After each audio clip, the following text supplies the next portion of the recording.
Hello and welcome to the Coastal Noise Podcast.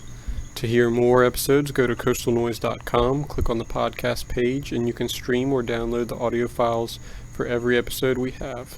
We're going to do a giveaway for this show, so if you go to the website and you click one of the like buttons that you can find throughout the site, your name will be entered to win a free Coastal Noise t-shirt. And of course, likes, shares, and comments are all the best ways to support the show. It supports comedy and all the other art forms that we're affiliated to. And on that note, also check out the new uploads I've made to the photography page, as well as the last blog upload I uploaded entitled 5 Movies You Should Watch Right Now, which we discuss more at the end of the show. On today's show, we have 2 touring comedians from Florence, Oregon. Doug and Teresa Wyckoff performed with Landmass Comedy last night at the Irish Coast Pub with Daniel and Derek, doing their themed show of a newlywed couple called The He and She Show. It was their 30th state out of their planned 50, and the next morning Doug and Teresa sat down with me to talk about their journey, religion, road food, virtual reality, couch surfing, consciousness preservation, and traveling to outer space, and of course we naturally have a fair share of laughter throughout the show. To learn more about Doug and Teresa's tour, you can go to theheandsheshow.com and see when they are coming to a town near you. This is Coastal Noise Podcast, episode number 39. Enjoy.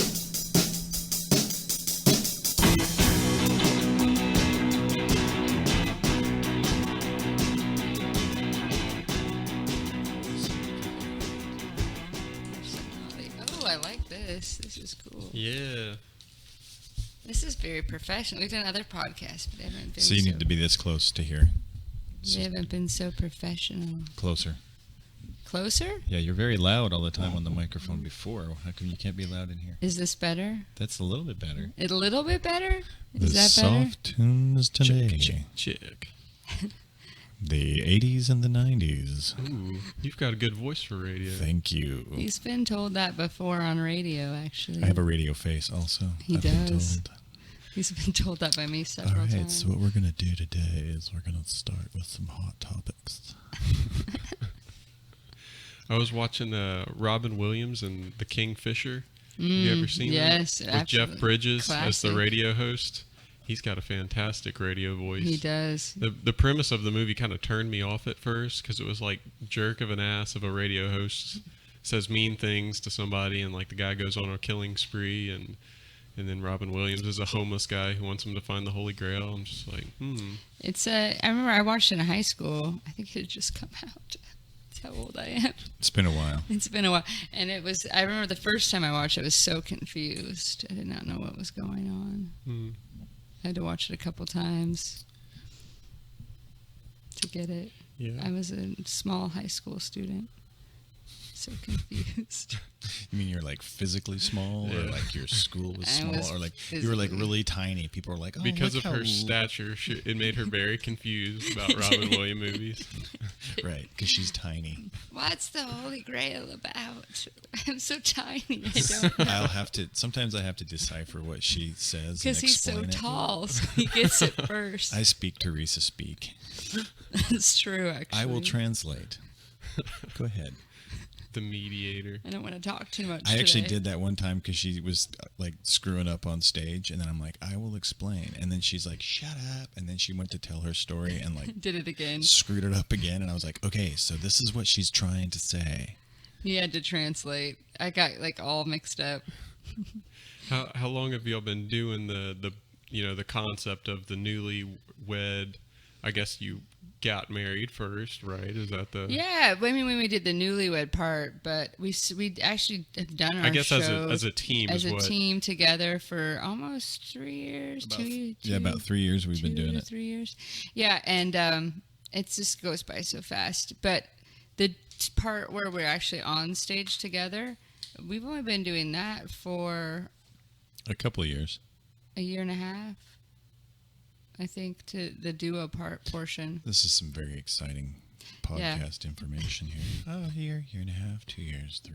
I don't know. We haven't been doing it the whole time. So we've been doing it about half as long together on stage. Mm-hmm. People were like kind of disappointed when they come because they expected to see us together. So we would each do a co-headline set, and or I would do half and he would do half, and then they'd be like, why aren't you together? And then we did a couple little things together, like where we did prize giveaways or something at the end, and then we had fun and we decided to keep doing it, but it's scary. she should be very afraid. Well, I know. It's just different. It's like if you're learning how to drive a car and you've learned how to drive on an automatic car, it's like you know how to drive, right? But then, like, let's say you buy a stick shift and you have to figure out how to use a manual transmission. You already know how to drive, but there's this whole new facet to it, you know, and that's how it is kind of on stage. Because we did stand-up individually and we kind of were in a role with that, and then doing it together is like a whole new... Does that make it easier or harder because of that shared chemistry? I think in some cases it makes it harder because you have to... Like last night I did a little bit more of the talkie than apparently I was supposed to. Sometimes it's easy to just keep going because you're so used to like, it's just me and I've got to do it, you know? Sometimes it's difficult to get a word in edgewise with her. Go ahead and finish now. But it's also really fun. For us, I think it's our favorite part because when we do get a rhythm and we're bantering, it's really fun. And we can help each other out, too, on stage. It's a really safe place because, like, if I'm struggling, for example, he was saying about a joke, like, if I'm getting it out wrong or I'm screwing it up, then he can, like, jump in and translate for the audience. And it's like a way to, like, you know, save each other. Save each other. We save each other on Sounds stage. like it's like we're dying up there, and we each have to give each other resuscitation every once in a while. There are a few shows that have felt like that, but no, I think it's just really fun to do it together because we're always do the comedy together because we're always like. Thank you for specifying. Yeah, she steals my jokes. Go ahead. It's fine. I write them anyway, so it's fine. Whatever. Yeah. People enjoy the banter back and forth. Yeah. And we usually, when we're in our private life, we don't really talk to each other. We try and keep it on stage. In the car? Yeah. There's no talking in the car. There's no talking in the car or the hotel room. It's like, I'm trying to focus. And then when we get on stage, it's like a dam bursting. She just, you know, like it it's just so all excited. comes. I know. She finally gets to talk. No, that's not true. It None is of that true. is That's true. all 100% true. None of that is true. Next question, please. So did y'all start the tour out of your hometown in Oregon? Is it Florence or Portland? That's good. Wow, you did your research. A little bit. Wow, I'm impressed. So I'll answer this one. Yes, please do, Baby Pumpkin. I know your voice is probably tired. By from the all way, talking. Baby Pumpkin, I'm gonna be taking that one day. If that doesn't get a girl's heart, I swear. It's so cute. Baby Pumpkin. I prefer Strong Hero, but Delicious and cute. She won't call me that. My friend calls her boyfriend a strong hero. And he's like, why don't you call me that? I'm like, nope, you're Baby Pumpkin. I want to be your strong hero. You're my Baby Pumpkin head. So what's your answer to that question, baby? What was the question again? I don't remember. No, I'm kidding. Where did It we was start? Starting the tour. What, and was it Florence or Portland? We actually started in Portland, Oregon. We lived in Florence, and then the whole goal was kind of just became we're going to start in Portland, Oregon, and finish in Portland, Maine. So we did start in Portland. Yeah. We did like a little show before we left in Florence, Oregon. It's a cold, windy, desolate coastal town. Yeah, It's beautiful. It is beautiful, but it's very cold. Yeah. When we got married there, and it was in this July 7th, and it was like 60 degrees and like 30-mile-an-hour winds, and we got married outside on the coast. It's just like gosh. San Francisco. It's Yeah. beautiful. So we were so excited to have a summer, and we have had a summer. I mean, it's been beautiful because we didn't have a summer the whole year and a half we lived there. So we decided to come to the South for our summer and get 2 this time. Yeah. It's worth 2 summers here. It is because we like It's curved freaking hot. into Yeah. the south right as fall started. So it's starting to get cold now back in Oregon, I think. I don't even know. I haven't been looking at the I believe it Facebook. snowed. Yes, you're correct. Yeah. it's August. It's going to yeah. be warm all the way till the upper east coast, I think. And even then, it'll still be fall. Anyway, but we actually met and started doing comedy together in Hawaii, in Maui. So weather to us has been important in our relationship. Yes. Is Hawaii where you started the group, or you were involved with a group there? And that's I started doing comedy. The name of it. I started doing comedy in Maui, and then I moved to LA. And Teresa started doing comedy in Wilmington, North Carolina, and moved to New York. And we both just realized that those places were big and mean too early for our careers. So Way too early. I came back to Maui, and then her brother lived there, so she moved to Maui also. And then we met doing like a one little show, and there's really no comedy there. So we kind of met and created a group called Power Up Comedy. Well, it wasn't like we created the group, but we met. There was other comedians there too, and it was like all of us were like, okay, we want to do comedy here, but there's no one really producing comedy that was like knew how to produce comedy. So we were like, let's band together. And one of the guys had already kind of done a couple shows under Power Up Comedy, Chino.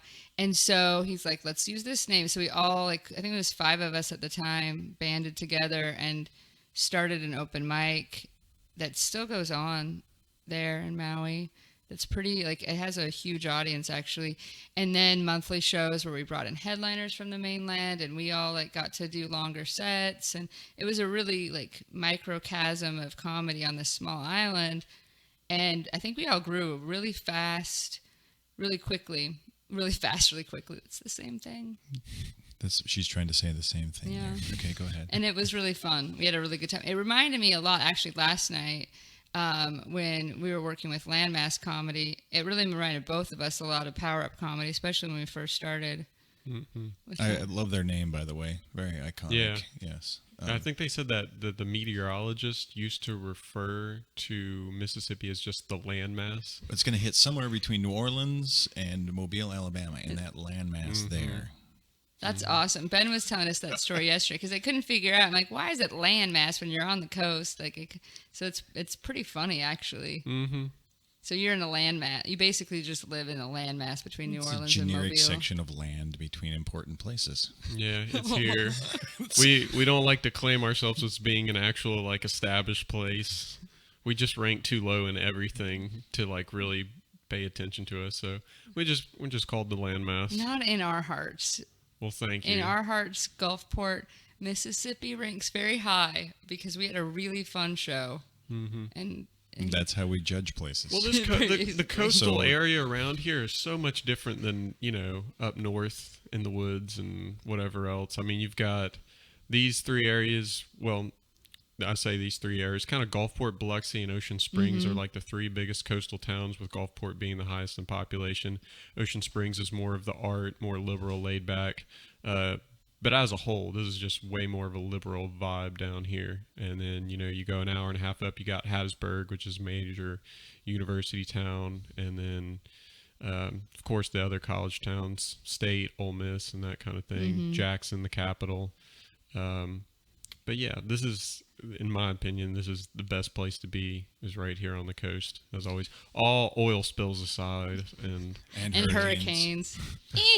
Just a hurricane. But the coast I've found is more like the rest of the civilized world compared to the rest of the state that you described is more the rest of the landmass. The rest of the upper landmass. You lived in Hattiesburg for a few years. I lived in Hattiesburg for 3 years.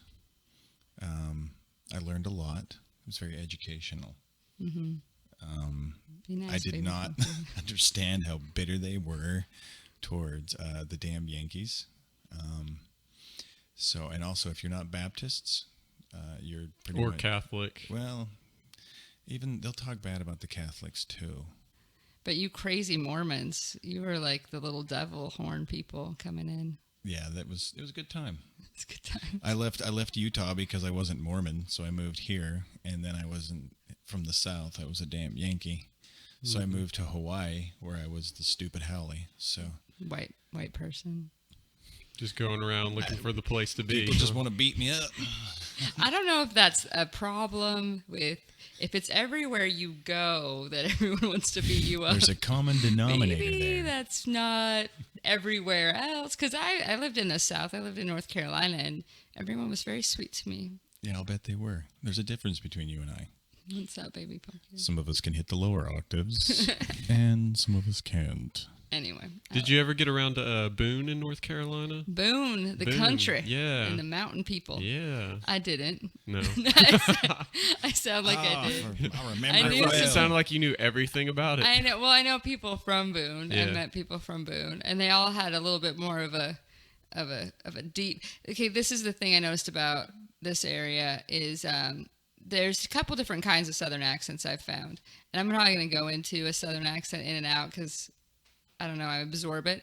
But there's like the mountain, like far country Southern accent, which Hillbilly. I didn't say that. I just they live more in the mountains and they eat things like possums. I'm not judging. It's And they just, got one tooth. Did you know that the toothbrush was invented in Mississippi? Oh my goodness. Really? Yeah, because if it was invented anywhere else, it'd be called a teeth brush. Oh. Yes, that's the. Bam, bam. Right, way to take that as your own, That's not my own joke. That's know a it's bar not. joke disclaimer. please. And then, but then there's like everyone that we've met here has the different Southern accent. That's what they have mostly in Wilmington, North Carolina, which is like this educated, soft, like movie, beautiful Southern accent, which is what you have actually. Oh, thank you. Yeah. Very neat. It's Right. like the Nice Notebook. save. It's Very like well the done. it's the Southern accent that is starred in the movie The Notebook. That like Or any- Morgan Freeman's. Yes. Like occasionally you can kind of hear it Yes, out. That's good. Gone with Lisa, the Wind. Everywhere Gone you with the wanna be. Wind. Scarlett, my darling. Yeah, that was. Little I don't. British. I don't think he really did a very good Southern accent. I mean, it's classic Gone with the Wind. She did, but Here's the she's question. British, actually. Do we sound like we have an accent to you? No, you guys sound very. just normal? Yeah, it's just standard. See. I don't know. That's just the way it is. I kind of think it's better to just have like a standard thing. That way you can, like, nobody really latches on to an accent. Although some people think it's hot or whatever, but probably better just to like go for the Just neutral. yeah. Just live in the middle of life. Mm-hmm. Some people go out of their way to get the accent, Yeah, and it's just terrible. You know, especially Yeah. with the Southern accent. doing a Scottish accent. Yeah, or British. Or yeah, I think. I do think when I was in Scotland, I was quite enamored by the Scottish accent. It's like everyone, all the guys running around were like little Ewan McGregors. I was very excited. Sorry, baby, this was before you. Females like that, those accents. It's true. So y'all have gotten around to a lot of places on your tour. This is your first 50 state tour. This is it. Yes. Yeah, it's crazy and And it's insane. This is your 38th stop? 30th 30th 30th. state 30th state. and 40th show. performance. Yeah, performance. Yeah, that's a good way of putting it. Thank you. Because we've done some like open mics along the road, and we've done some showcases, and then in some states we've done more than one show. So like in California, I think we did 5 shows. 4 or 5 shows, and in Washington State we did 2, in Utah we did 2. So yeah, but I would say performance-wise, 40. 40 performances in 30 states. It's a lot of microphone time. Mm-hmm. Yeah. Yeah. But being able to travel, I mean, that's got to be one of the greatest things. Oh man, it's amazing. We've Yeah, we it's camped so at the awesome. Grand Canyon. We camped at the Black Hills where Crazy Horse and Mount Rushmore is. We camped on the shores of Lake Erie. We Yeah. camped on the shores of the Mississippi River. And then we've done a lot of couch surfing as well. Yeah, we were talking about Mm-hmm. this last night, and y'all have couch surfed a lot along the way. It's been really fun. We've had like all really good experiences. We had a last minute couch surfing experience in Houston, which was super fun. And we ended up doing a game night with a bunch of people we didn't know. They were having a game night party, and we like playing board games. So we ended up like eating homemade lasagna and playing board games for hours. And it was like super random and fun experiences you don't get, when you're staying in a hotel or camping necessarily. And like New Orleans was awesome because we stayed in the 9th Ward and kind of a refurbished kind of neighborhood, very artsy. It was really a great experience. It's so much fun to meet people and become friends. You said that's your favorite part of the trip so far. Are you putting words in my mouth? No, I'm just opening the door for you to speak. It's my turn now? Yeah. I was napping. Wow. No, actually, yeah, I do. That's the part I enjoy is getting to meet the people and socializing with different people. We've met so many different types of people through couch surfing, but yet they all have kind of one common thing. And what's amazing to me is like you'll be like show up to their door and they're like, okay, we got to take off, so here's the keys to my house, and then they just leave. You're so trusting. And I think, well, I mean, as you know, because you've couch surfed, that they have like reviews and you can, you wouldn't just do that. Sounds super sketchy on paper, but I mean, it's actually pretty legitimate. It is. They have validations and user feedback, comments, and all that stuff. It's really fun. That's been really fun. And then meeting the other comedians that's like one of my favorite parts is meeting other comedians and seeing the different comedy scenes in different places. And I think we've performed with almost probably 100 different comedians so far on this trip, at least 30 times. I would say we perform with comedians 30 out of the 40 shows, because we do some, well, maybe a little bit less, because we do some shows where it's just him and I. We do the whole like show ourselves. That's what I'm saying. I was going to say like about 3 per show for our shows that for the states we've done and stuff. So it's like right around probably 100 comedians. He does the math in the relationship. I can't do. I was going to say it was like The 300. It's like the 300 or gas 400. miles and Yeah, he's all that actually stuff. in charge of all of We've that. driven almost 13,000 miles now.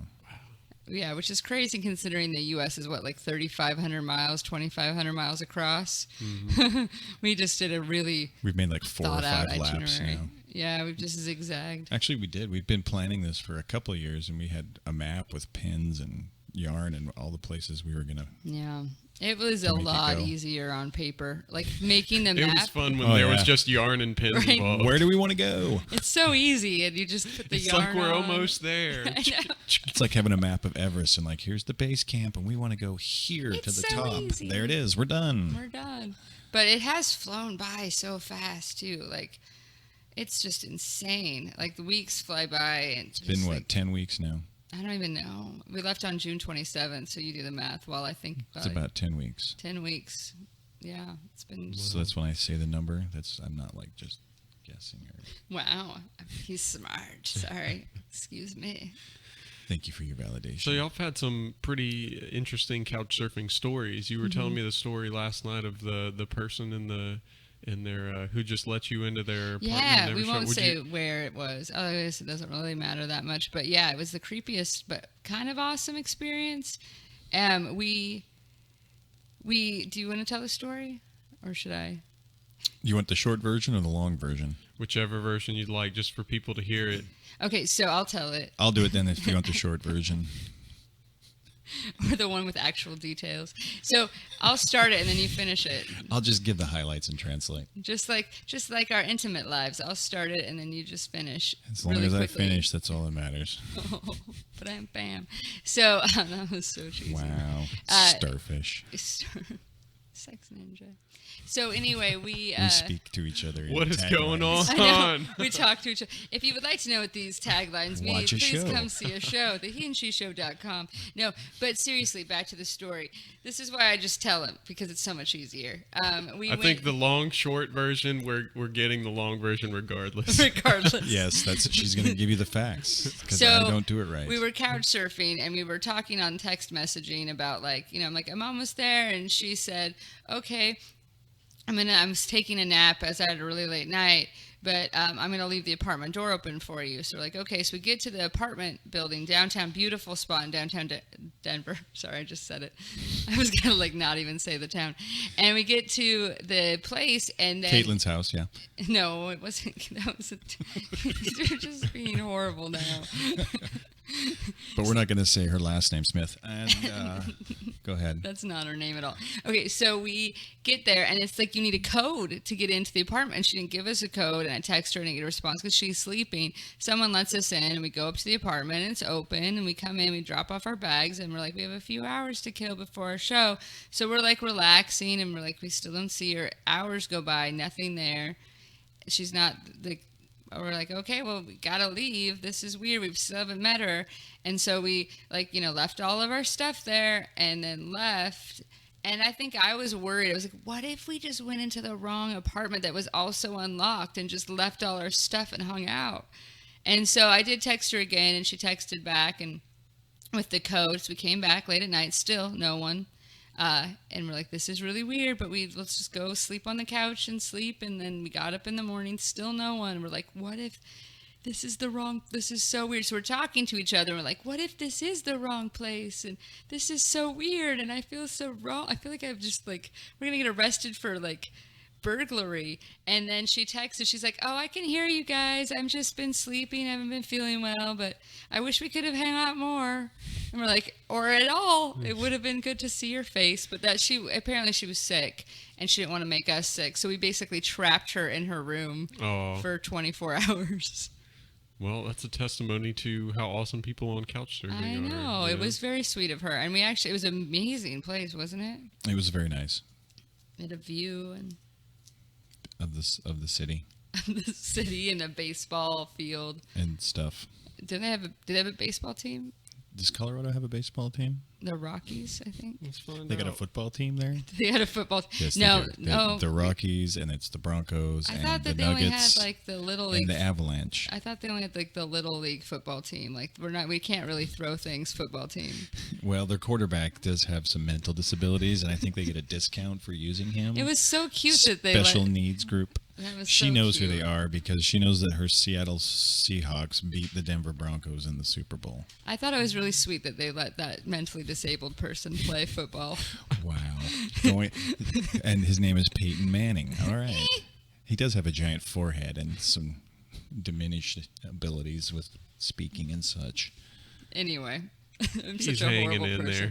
You know what's worse is that I tries did that old. whole thing from stage in Denver, Colorado. Oh, no. And there were people threw wearing stuff at us. outfits. They did not throw things at us, but there was some booing involved. He always antagonizes people when we're in their state, and they end up liking it and laughing. So I'm like, I'm going to try that. Maybe that wasn't the time to try. What's this woman getting up there talking shit about our home? Like, I'll get up at New Orleans and I'll be like, you guys have a football team here? You did do that. And everybody goes, boo. I know. You did do that. Who dat? See, the thing is, they know I'm doing it sarcastically. She does it, and they're like, she's just being dumb. Wow. I'm just speaking for the audience. That's not my opinion. I know you're a very He brilliant. took a poll. He surveyed the audience. I can read a crowd. Some of us can read a crowd, and we know what to say. The survey he gave out was only one checkbox, though. It was like, what did you think of that? Dumb. She's dumb. And I fill it out myself. It's actually, is my wife dumb? Yes, no, maybe. Check. I have a form. I fill it out after every show. Here's your review. Here's your review. Any show he bombs, he just gets that to make himself I've feel never better. bombed. It's always her fault. Wow. When I'm not on stage with you, It's because you're critiquing me off stage as I'm That's performing. true. I am, but that's not. So Denver, y'all said was one of your favorite places to do comedy. Well, as far as the comedians go, it was amazing. It wasn't even so much, and we've had a lot of great comedians. Memphis was really fun, and I mean, so many places I can't even name.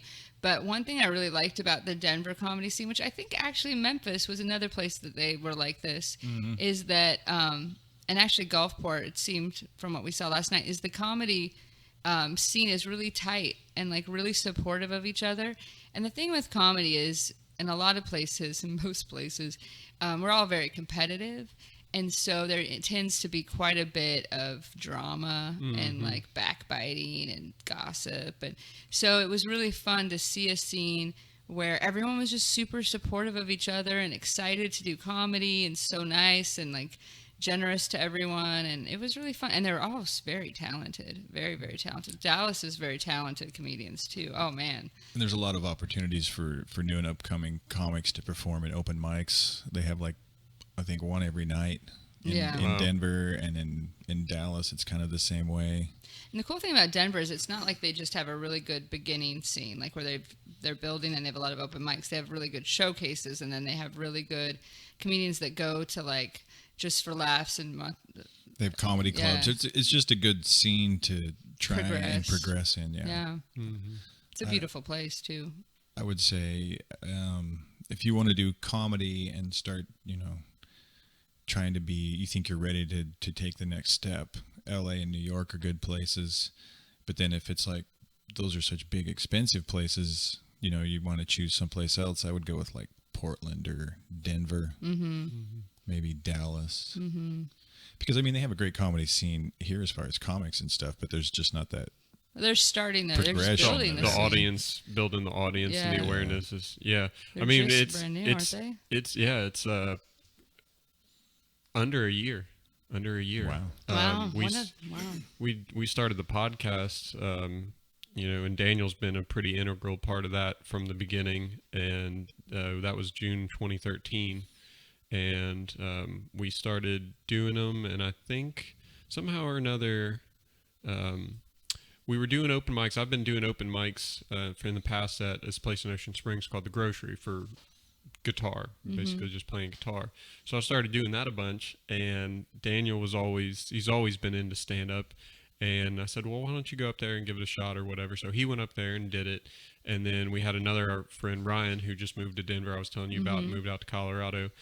He started coming with us, started doing the podcast with us, and he said, I know the people over at what used to be Mizo's is now the Mississippi Juke Joint, which is the same strip in Ocean Springs of all the popular bars and all this kind of stuff. He was in tight with the owners or whatever, and he said that they might give us a little spot to do an open mic night weekly. So went there and talked to him, and they kind of, let us sponsor the show and let us do podcasts there and all this kind of stuff. And so we just started, doing it every week, and Daniel and Ryan just kind of continue to build it, and now Derek's in on it, and then they got the place over in Gulfport, and they've just been bouncing back, from Ocean Springs and Gulfport, every week, basically, 2 shows, and we've pulled people from like the Hub City Comedy, which is like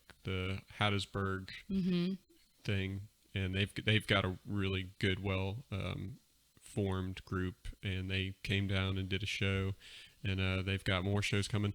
What's really helped is the guy at Gulfport, the bar owner, is a huge fan of comedy. Ben. Yeah, he is really supportive of the comedy scene too. It sounds like he's like helped them, like he said, like, really create like a web presence a little bit. Right. And well, his venue's great, and he's very supportive, and that helps a lot. It's great to have comedians who want to do it, which is very important, but to have a supportive venue is the other part that'll help you grow, because he wants to do showcases and bigger shows. So that's where the progression can come. Right. And once you start doing bigger shows, you have comedians coming through, and then you get to experience and meet with them. And comedy is a huge social network. Right. Of people. It's almost like couch surfing, where you can get booked for shows because this guy and this guy and this guy says, yeah, he's cool, he's funny, and he's going to do what he says he's going to do. Right. And if you don't do that, then you get people that won't work with you, so you can get excluded out of the business right away. So having good contacts is a very important part of having opportunities in the comedic business. Well, and also you learn from people come through. Like when we were in Maui, probably the 2 comedians that I've learned the most from, besides my wonderful husband, of course. Correct. Is like we had Don Barnhart come through a few times on Maui, and Doug Greg Wilson, he's like an amazing crusher from LA, and I learned a lot from both of them. Like Don Barnhart for us has been kind of a bit of a mentor in a lot of ways, and he let us open for him. And more Don Barnhart type audience. He's a hypnotist comedian, And he had like 400 people at a show, and it was like really fun to get up there. And So because we that's- don't really usually have 400 people at That our was- shows. It's more like 150, but she's not good with math. So Was it? It felt we're like gonna- it was felt a- like 400, but No, let's no. keep it real. No, it wasn't. I talked to the owner, and it was sold out, and it was like 300 to 400 people. You're crazy. No, There's well, way we'll that- Can we say Verify. 275? Let's go with Meet in the middle. Let's meet in the middle. She embellishes numbers. I mean, we were performing to thousands of people in 100-seat arenas, but I don't understand. No, but seriously. So that was really fun, and he's like really helped us. Like I'll ask him questions all the time, and then also the Greg Wilson, he performed with us, and he did a workshop for all of us, and it really transformed the way I constructed jokes and wrote jokes. And so it's like having them come into Maui for us. Not only did we get to open for them, and they like gave us some feedback, but also we got to build this relationship where they've, helped us with our comedy, I think, a lot. Well, and one thing we've discovered more, I think, on this tour than anything is how much work it is to do comedy outside of just standing up and performing. It's a huge other side of the business where you have to book and promote and do all those things and marketing, and that's like a whole nother side, because no one's going to do it for you when you first start. You have to be able to do that yourself, and people will book you and not just because you're comedic talent, but what else you bring business wise to the table. Like, does he bring fans? Does he promote? Does he hand out flyers? Does she as well? Well, women mostly, you just got to flash stuff and you're fine. Oh my gosh. That's my misogyny alarm right there. I'm from Utah. It's my bad. I was raised that way.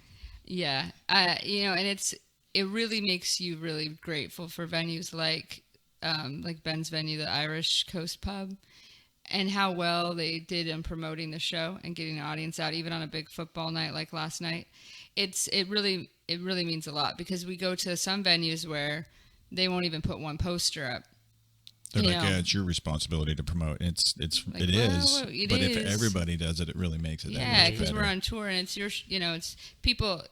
People are there that night that don't even know there's a comedy show. There's a problem. You know what I mean? Right. So it makes it a lot harder for us. So when we come in and they're like posters everywhere, and they put stuff in the paper, and we do press releases too. But when it's like we all do it together, it really means a lot to us, because it's whether it can be a difference of a good show or not. And it also, I think, the business side of what we've had to do and booking and promoting, and realize how much time that takes, makes us really grateful for the times that we've done shows. Like they, in comedy, there's booking agents that book like runs, they're called road gigs at casinos and stuff, where you do like a run of 3 or 4 and you drive.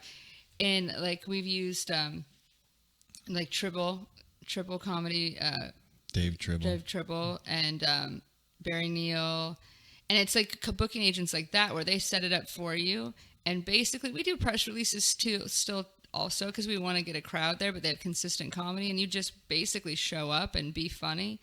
Wow. Like, we really, when we're booking a tour like this, 50 states on our own, we really look back and we're like, that is amazing experience that we've had. And, really grateful for booking agents for sure. I think you appreciate them a lot more for what they have to do and deal with. Yeah, you see that whole other side of it for sure. But comedy, if you want to grow and succeed in the comedic business, the hey, I'm a comedian, I just show up, I do my time, and then I'm done thing. It doesn't work. Not going to work anymore, and it's not going to get you far. Because bookers are at a certain level before they start to use you. You have to have a certain amount of funny and a name recognition also. Mm-hmm. So, which we don't really have. I mean, honestly, we don't. I mean, we have some funny, I hope, but we don't really have any name recognition. So for us, TV credits, we don't have. That's most. Well, no one knows. Like if you were like out in the World Wide Web and you're like, who's Teresa Wyckoff? I mean, it's not like I have any name recognition, but it's for us, it's about getting the theme of our show across, because it's different. It's not like a normal stand-up show, and a lot of times, especially like even women, couples that don't normally go to see comedy, or people that even do go to see comedy, they'll see the theme of the show and it'll be interesting. So it's about getting the theme out there, and that's what draws people, because we don't really have name recognition, and we wouldn't expect that. It's a niche market that we've been able to use to get bookings and such, because we don't have big name recognition. We don't have TV spots or anything like that. Well, and it came organically. It's not like we're like, what's something different we can do? You know what I mean? It just evolved. It's just been fun, and people like it, so it keeps growing. That's where we've been lucky. Yep. Right there. Yeah, it's such a competitive market too nowadays with the internet mostly. I mean, so many people can just broadcast themselves and try to get out there, YouTube and all those kinds of things. So it kind of goes back to the point of what you're saying of you have to be more than just funny. You have to actually be a good business savvy person. You have to uphold your end of the deal. You got to network right through people that are going to support you. Just like if you're going for a job and you put on the resume your references, you don't want to put people down that, caught you slacking off. Right. Well, it's a good point you bring up. Like, you can do YouTube, or you can do Facebook, or you can do a podcast. The problem is you used to be able to do just YouTube, and all of a sudden you could be John LaJoy and you become famous. You make money off of doing that, and people know who you are. Now it's so oversaturated that every single person can put a YouTube video up there, and you have to search. Okay, so now all of you have to do searching and stuff. It becomes it's all oversaturated, so you have to find a way to rise above on that. Same with podcasting. Anyone can buy the equipment and do a podcast, but how do you get listened to? You have to join these groups or be in a certain area and promote. So it all becomes marketing pretty soon. It's like you have the artistic content, but then how do you promote it and get everyone to see it and hear it and listen to it? And if anyone has that answer, I would love to hear it. It's still a quest. The that double we're on. C's, I think the consistency and quality, of content. I think, because a lot of people, it's a lot of work to Isn't quality spelled with a Q? Did I say quality? Or content quality? Content quality. Quality. I read between the lines there because he said CQC. quality and then content. It's the big CQC. It's my anal retentive OCD. I'm sorry. He is a little bit I'm glad you called retentive. Because that would have been terrible quality if I hadn't corrected that. We are just trying to keep the quality of the content up. Quality control. C That's for our corrections. That's what I do. The 3 C's. C for Doug. Quality content control. Consistency, quality, and corrections. You got to have those 3 C's. They're Constantly. Important. Yeah. Correct. But yeah, just keep going with it. I know, just like the road's probably super exhausting after 13,000 miles, and you still got another couple thousand to go or whatever. But right. if you keep doing it, plugging away, just do it. I mean, there are moments. I think we've each had a moment. Thankfully, we don't always have these moments at the same time because I don't know what would happen, but we've each had a moment where, like, I can't go on. Like, I'm done. It's, as comedians, when you have a really good show, it's like afterwards you're on high, like, for, like, sometimes a day or two, depending on how good the show was, sometimes even 3 days, it's like this, woo. And then when you have a bad show, or, like, maybe the attendance wasn't great, or maybe you felt like you were off, and even if everybody else was like, that was awesome, you did great, and you're like, I was off, and it's like you get super depressed, and I wouldn't say suicidal, but, like, the depth of, like, I can't even do it anymore. So when we're doing a show almost every night, it's like this roller coaster of, like, shows. And I think for the most part they've been pretty good, but we've each had a time where we're like, I don't know if I can go on anymore, like, and there's been times where we've literally, but we've, like, the other person's like, you can do it, we can do it. If we were both at the same point, I think we'd be like, all right, let's just go home. Oh wait, we don't have one anymore. It's hard to quit when you're in. It is. It makes it in Houston, Texas. The car is the home. We have had times. It's funny because Doug's very, like, agnostic, and I'm very, like, I believe in like the Jesus and stuff. So we have different the Jesus. So we have, like, different beliefs religiously.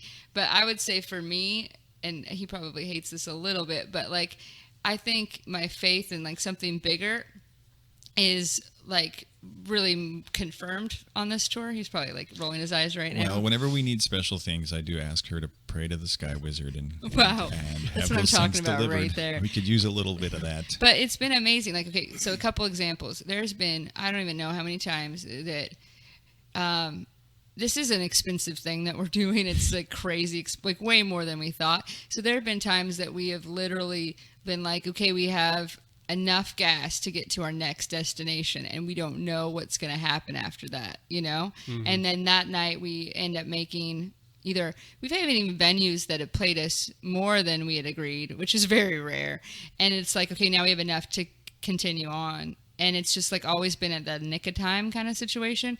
And we've also had scenarios where, well, actually, this was really crazy. We went back and we calculated how much money we've spent on gas, because we drove a lot more than we anticipated just to make sure we hit all states. We had some cancellations. We had to reroute, and we drove like sometimes 10 hours kind of more than we wanted one day. And so we went back and checked it out, and we had spent like a few $1,000s on gas. And we're like, okay, how did that work? Because we don't use credit. And we haven't had any overdrafts, but we've literally spent more money than we had. So it's like we don't even know how. It's like the loaves and fishes story. He's I left change in front of a voodoo doll. So. Oh no, that did not. He did do that, and it was like our worst show ever that night. Well, there's consequences to your actions. Sometimes you have some bad, goes with the good. Anyway. Also, but it's been really interesting for us, I think, to see how it all just kind of comes together, and it doesn't. I don't know. It's been interesting for me, I think, just to see how it's like. Shows like have popped up right when we need them to, and people have been at shows it's like that have been like it's like that needed to be there kind of situation. Well, all those things that have happened is because I've put out the intentions to the universe and they've returned them to us, kind of like having a front parking stall at every single venue. You notice we have had that. I put that out to the universe years ago, and I've always had a front parking stall. Years ago. I did. Well, there you go. See, there you go. And I said, I need to have someone who can control me and take care of me and make sure I'm fed. And you popped into my life. Control him. Nice, baby pumpkin. I do feed you, though. Well, most of it's true. And you feed me sometimes. I get really angry when I don't have food. How is the road food? Do y'all treat yourselves when you're out and about and go to the local hotspots? So, yeah, we do. When we can afford it, we don't go like super fancy. That this is what we've done, and it's been amazing. We do the Yelp, And so we do it like where you search for just the one little $, which is like the cheapest food they have, but then the highest rating. And what that's done is we have had the most amazing, like weird food, like I wouldn't say weird food, but food in places that we wouldn't expect it, like diners and stuff that have been amazing. So we haven't spent a lot. We haven't like gone to 4-star restaurants, but we've pretty much had like really good food for a small amount of money. That's awesome. Yeah, it's been really fun. And worked out really well for being able to find places that you wouldn't have been able to find unless someone told you they were there. Yeah. And then we've had that too. Like yesterday, the venue owner, we were looking for a place for lunch, and the pizza place here in town. What's the name of that? The brick oven pizza. Brick oven something. So anyway, it's right by the venue. I'm a horrible person. I checked in there, so you could look at my Facebook and see where I checked in yesterday, or whenever you read this, just go back and read through all my posts as you're doing it, and then you'll find it. Anyway, it was like I feel like it was Tom's. Anyway, it was the best pizza one of the best pizzas I've ever had, and it was like $8 for a giant pizza. And we're like, this is amazing. There's a place right up the street called it's got a kind of a long name. I've only heard it like once, but it starts with a T. It's like Tremonti's or something like that. Their pizzas are like 2 foot long. They're huge, and I think they're Brooklyn style. We might need to go over there for lunch today. They're really good, but also there's I was talking to Emily Scholes of Roscoe Bandana, who was at the show last night, and we were talking about Indian food because we only have like 2 Indian restaurants here. There's this one place called Good Karma, and they're a non-profit Hare Krishna run Indian restaurant, and it's all vegan, all vegetarian, all this stuff. You go in, you pay like $10, and they give you everything they're making that day, which is like a list of like 11 to 13 things, never 12. We should do that. They're great. It's so fantastic, and every day is new stuff, and they're just super friendly. It's wonderful. It's right off of right on Pass Road here. So is that like what, buffalo burgers and stuff that they make there? Indian food, vegan, all vegan.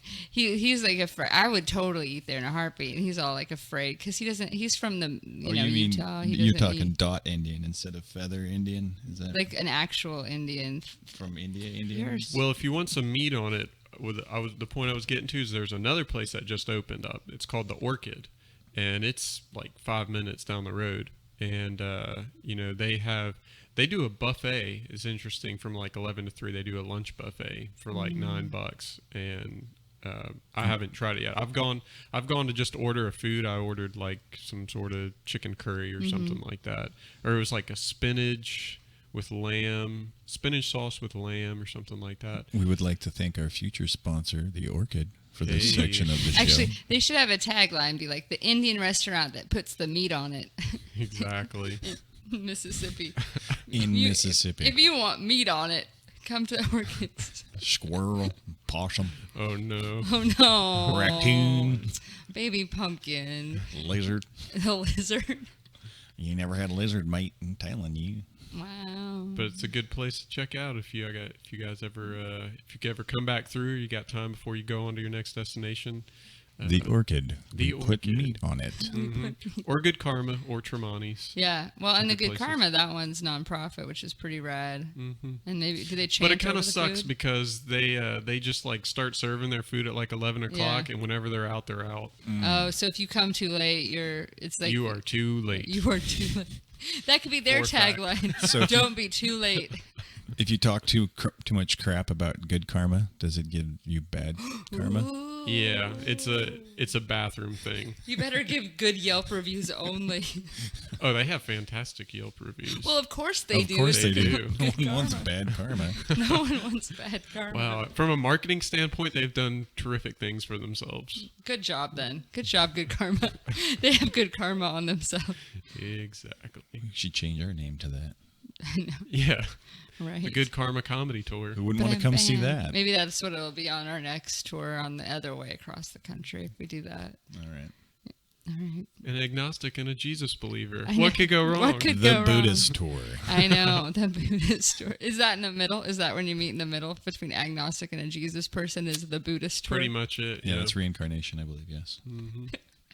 That's like the halfway. That's It's like a halfway thing. let's negotiate. Let's You meet don't in the quite middle. die, you just get another body. You get to be a goat this time. Oh gosh, I don't. Or a frog. a frog, Yeah, the orchid cook's goat. not a, Or frog. or one of those big giant roaches they have in the south that are like little people. Shish kebab tree roaches. There's protein in there somewhere. Which is my biggest fear. I know sounds bad because they can't do anything to you, but I'm afraid, deathly afraid of giant roaches.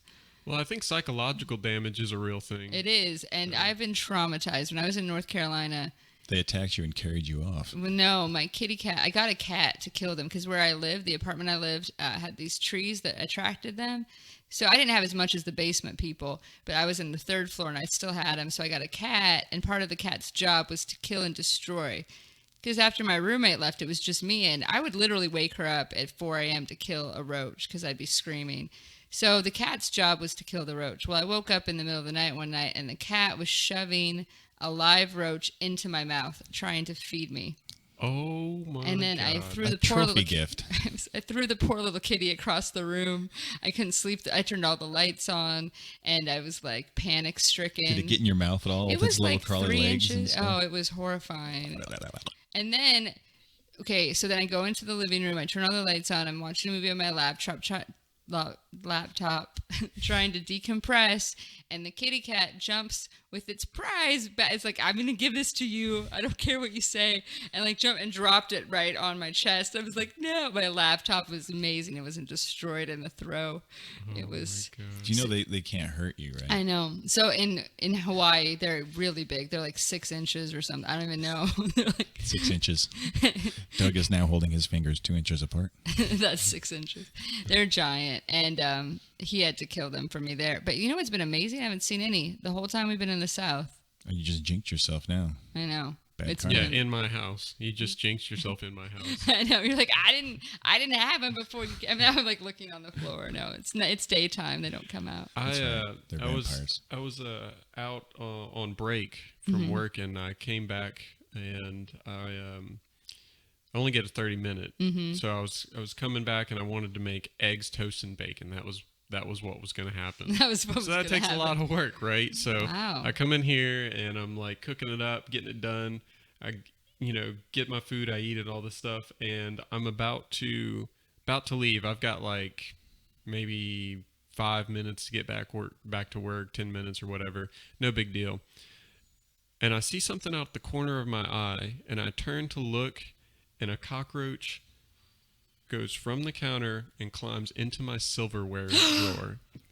And I just dropped my head and I said, God damn it.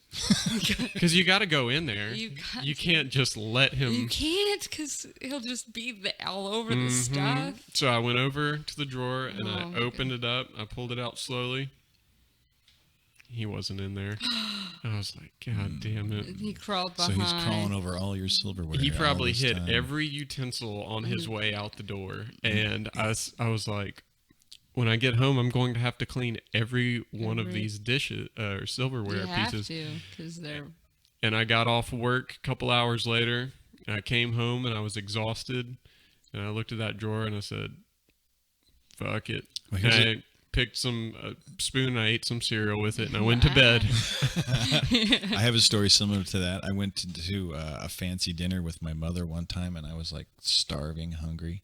And they brought out this nice salad, and I'm sitting there with my fork, and they set the salad down in front of me, and I start to eat about half of it, and then one of them little white roaches about the size those of are your the pinky worst, 'cause that came crawling out from underneath the lettuce in my salad. That's the worst. And I took my fork, and I was like, you little bugger. Boom, and I hit him, squished him with my fork, and killed him. And then I took my napkin and wiped off my fork and finished eating my salad. Yeah, that's horrifying. Because, you know, I was hungry. The little roaches are bad. Because the big roaches, especially here in the South. So if I'd have killed a big roach, it'd have been okay to eat the salad? Yes, maybe. Well, no, I don't think I could. But it makes it a little bit better, sort of. Because you can eat other food that they came out. Because, it's, you know, the big roaches, sometimes they're like, I used to work in pest control. They're just there. You know what I mean? They're outside. They kind of wander in sometimes. It is what it is. You can't really do much about them. But the little roaches, they're like the infestation roaches that are there, that are like millions of them, and they're in the food. And I was mad because he had a little bit of dressing on him, and he was stealing that. And I was like, you were not taking that. Yeah, you and I are very different people, baby. That I wouldn't have been able to eat anything the rest of the day. I would have had to flee the restaurant. They actually fry roaches up in some parts of the world and eat them as a delicacy. And I don't live in those parts of the world. That's why we don't eat Indian food. Moving on. Oh, that's bad. That's so bad. Okay, can I share a really quick story about just inappropriate racial comments that please. Okay, so I was a flight. It's the theme of this show, apparently. basically. Racist. Inappropriate. It's now the time of the show where it's inappropriate racial segment. Which is funny because when I was a flight attendant. When I was a flight attendant, my best friend Michelle and I had a song that we created. It was called "The Inappropriate Flight Attendants." Anyway, that's neither here nor there. But so we were being inappropriate. We were on a shuttle bus. So when you're a flight attendant, you come into the town and they have the hotel shuttles that take you to the hotels, right? And sometimes it's like your crew and it'll be a few others from different airlines that are on this little bus. So one morning we leave the hotel and we're really late. And so my friend and I, we just jump on the hotel shuttle. And I knew there was a flight crew behind me for United or something, but I wasn't really paying attention to any of them. I just jump in, we're in the front seats and we're talking. And so somehow the conversation landed on eating dogs and kitty cats. And I was like, that's why, my friends in China said that in the markets, they all eat kitty cats and dogs and they have them hanging. And I'm like, they eat dogs. And she's like, no, they don't. No, they don't. I'm like, no, they do. So it was like, she kept trying to tell me that they don't. I'm like, no, it's true. In Asia, they eat little baby puppies and they eat kitty cats. And so I was like, the more she told me not, like, no. The more emphatic you became. It was like, it's true. Because in the markets, they do have, like, I saw pictures. Because you're always right. Because I'm always right. And then we get out and she was just like, kept being like, no. And so I was the whole ride to the airport was me explaining to her and trying to convince her that this is real. And then we get out of the bus or the van and I look and it's an entire crew. And they were all Asian. And it wasn't Unite. I don't know if it was. I think it was actually even like some. They probably didn't understand. It was San Francisco. No. If you're a flight English. attendant, you understand English. So they were offended that you were setting the other girls straight. And she was mad at me because she was like, "Oh my gosh, that was so embarrassing." I'm like, "Well, they eat them, so they shouldn't be offended." It'd be like them saying, they eat cow and dog and horse. No. And chicken. There you go. You find it eventually. Anyway, They eat cow and chicken in America. that was definitely a podcast story and not a stage story, but I thought it was pretty funny. I like how you fleshed that out during his time. I'm so That's sorry. Nice. No.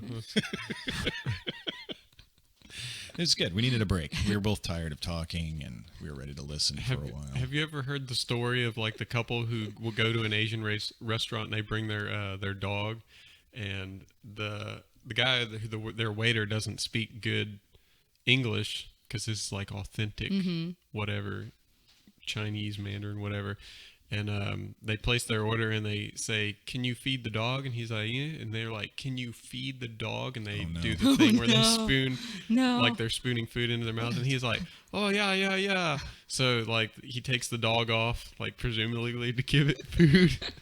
And he becomes food? He becomes the food. Oh, no. And when they give them the check, they bring the collar to the table with the check. Oh no! Is that a real? Butchering fee? I It's think a it's legend? bullshit, but we got to Google that. 'cause When I that's lived in crazy. Hawaii, BYOD.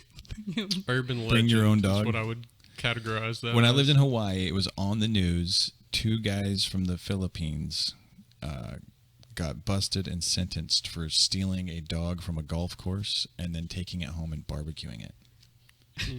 That some dude went to the golf course and he tied his dog up over by the tool shed and left to go play a round of golf. He came back and the dog was gone, and it was the two of the workers had seen it and was like, "Oh, someone left the lunch here for us." Actually got sentenced for Wow. cruelty to animals. When I first moved to Maui, I was so excited because someone had told me to try this Filipino restaurant out. It was like to-go food, kind of like street food. And I got like a huge amount of food. And I didn't have a whole lot of money at the time because I just moved to Maui and it's expensive. So it was like a treat for me. And I was like, just started. I had a couple bites. I was like, this is amazing. And my roommate, who is really big into, animal activism, she's like, "What are you eating?" And I was like, "Oh, it's Filipino food." She's like, "Did you know that they eat dogs basically, and it's in their food, and you don't know what that meat is. They say it's chicken or whatever, but it's probably."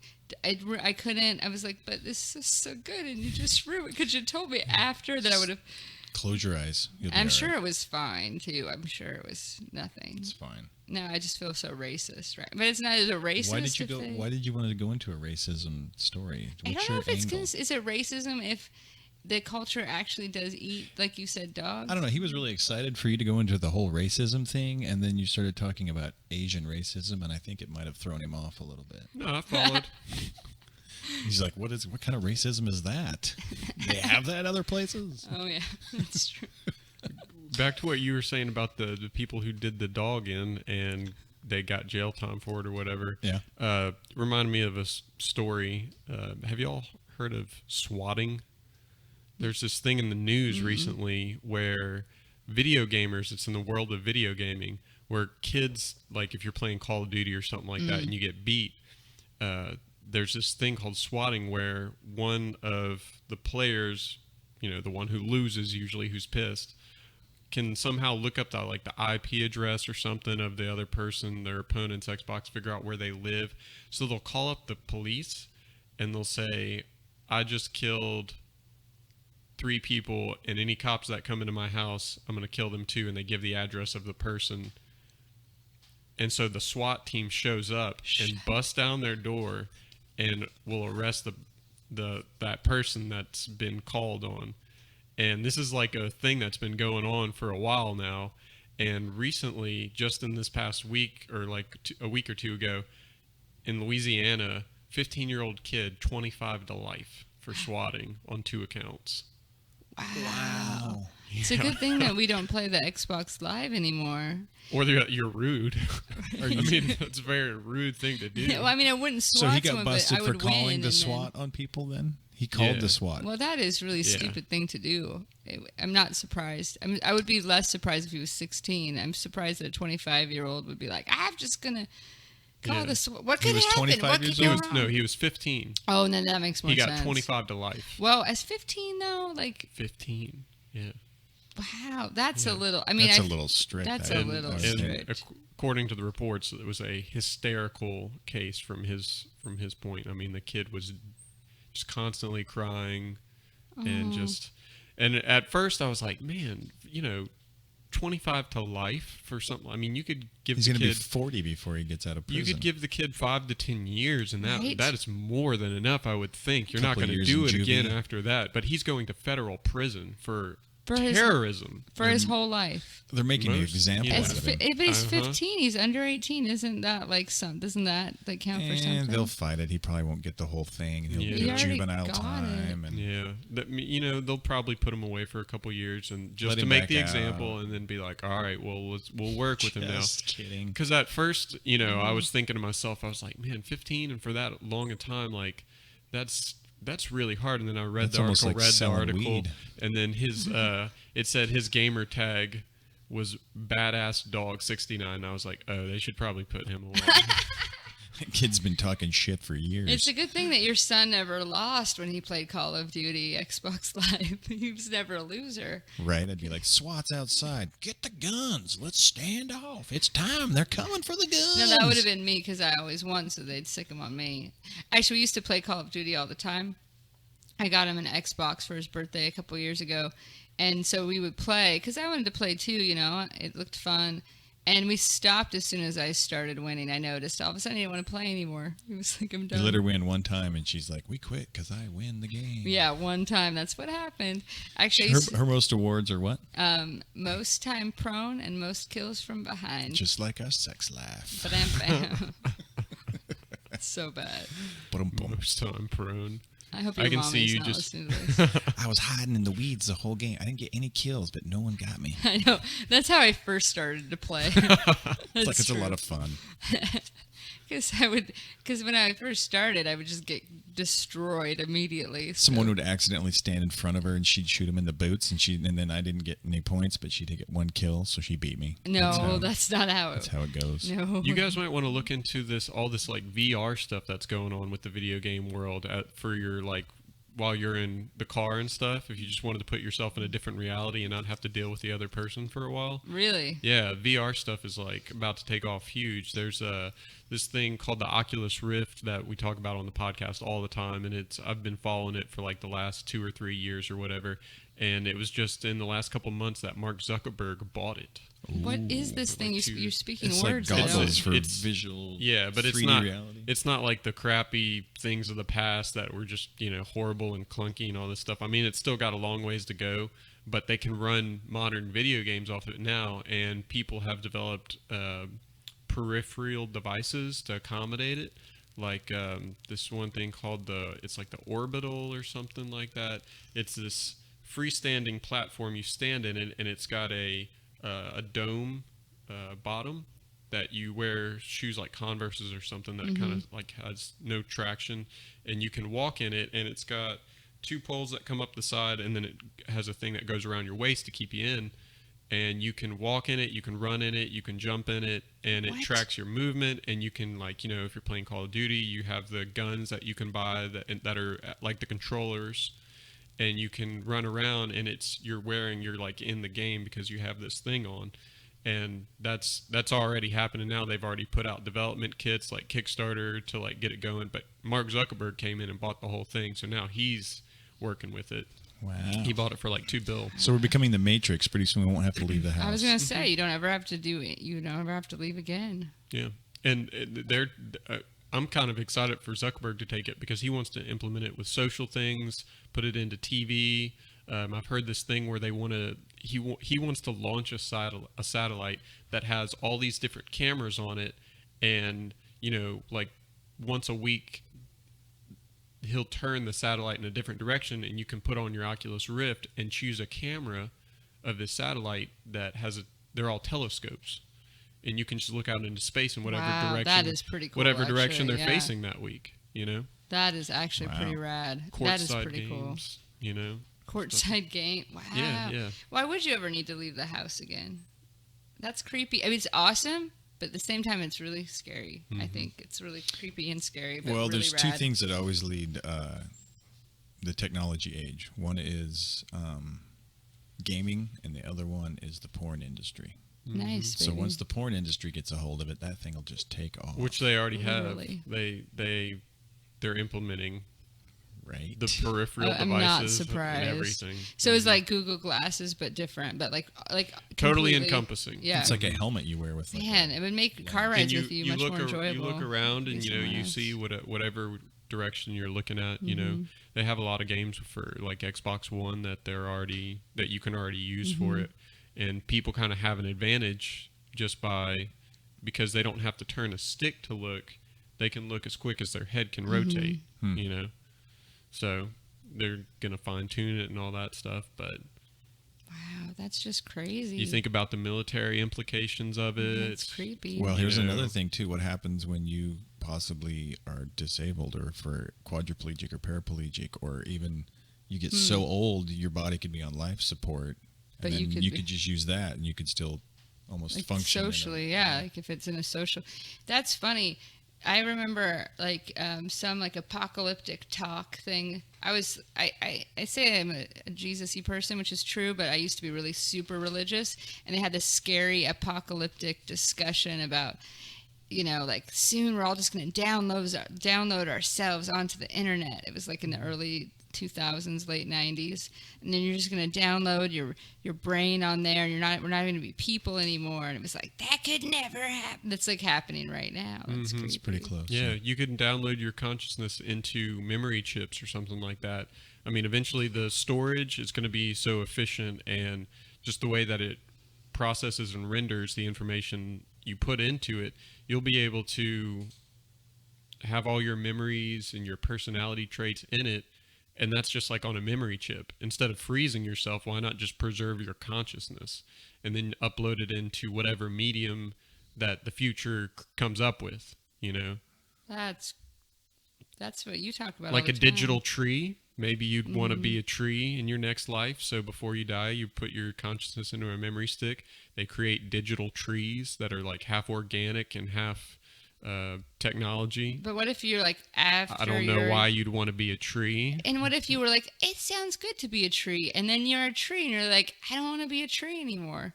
You could be an Be eagle. a dog. But then would you Not in Asia, but you could be a dog. Right. Not in Asia. Because you wouldn't last that long. Might be a have to be on the traumatic run. experience. You could actually experience being killed and then turned into stew and eaten and go through the whole process. And then What if- be a tree. What if reincarnation was how it worked, and like even though you put your thing in a memory card, you died, you still come back, As like and a then butterfly. you've got a duplicate entity running around, or you can't reincarnate because not all of you is gone, so your spirit is just trapped in the This in-between netherworld. world. Wow. Well, this And like, then your thing spirit with- your spirit, it's like this big mystery, like murder action thing where like your spirit is trying to like kill. I think we came up with There's a new some movie. sci-fi I stuff think you there. just came up with a new movie. We got it on tape. Yeah, it's let's ready. do this. Fantastic. And if anyone else does it, then you broke a copy because he did it right Yeah. here. We heard him do it. It's his Fantastic. story. Hell So yeah. don't you dare steal it. Exactly. Oh, And- this will be great. This is gold. Yeah. We like the science fiction a lot. One thing that we talk about all the time is about all those different stories that we want to write, and we're really into the science fiction. Me more space, I think, and you more, I don't know. You like spacey stuff too. Sci-fi. We like the science Futuristic. fiction. I've always wanted to go to space. That's like my biggest dream ever in the whole wide world is to go to space. But it's not like I just want to even do like the Virgin Galactic thing and do the orbit, which I do want to do that. That would be amazing. But I want to just like keep going. And it makes me almost frustrated that I live in a time where we're not. And I think we could So have. close. And, you know, if we would have just kept going in like 68, like, okay, we landed on the moon. And then we just kept really going and putting tons and tons of money into that instead of like nukes and stuff. War because of religion. War and, you know, the war on drugs and the war and the Halliburton. If it was focused on space instead, then maybe we would be at a place at my age where we could be like, you know, traveling far distances and exploring. Yep. Let's be honest. We need more drugs to get us into space. We need more, We need more good ideas. right? And maybe the war should have been on drugs. The war should have been for drugs to help. For, The Was war it- should be getting people who aren't doing drugs to do drugs. That's awesome. That's the message to the I youth will fight today. that war. Yeah, can you put that out into the universe next to your, like if you're parking Space is. I wish it you could predict which ones really worked the best. Yeah, I don't think meth is it. really the one that's going to bring us to space. Meth? No, that's... You never know. I mean, if you worked really hard, everyone took meth, we could get a lot of shit done. Yeah, but... What is that? What is that sound? Oh, it's the done ice now. maker. I think it was you, baby. No, it's the ice maker. Oh, is it the ice maker? it's That's a you. powerful ice maker. It's powerful. I just want to go to space. So if you guys out there, if you're out there, help us get to Could space. the aliens just come grab her and take her? Oh, wow, baby. It's been a long 2.5 months. If we put it out there, it'll happen. If we put it out there. So if she's missing, the aliens took her. Right. Oh, that's so bad. That's no. No. If I'm missing, Stranger danger. Stranger danger. check him first. Right? No. Aliens did it. Aliens. It's the aliens. They came down. It was a light. And she was gone. They're like, would you like to go?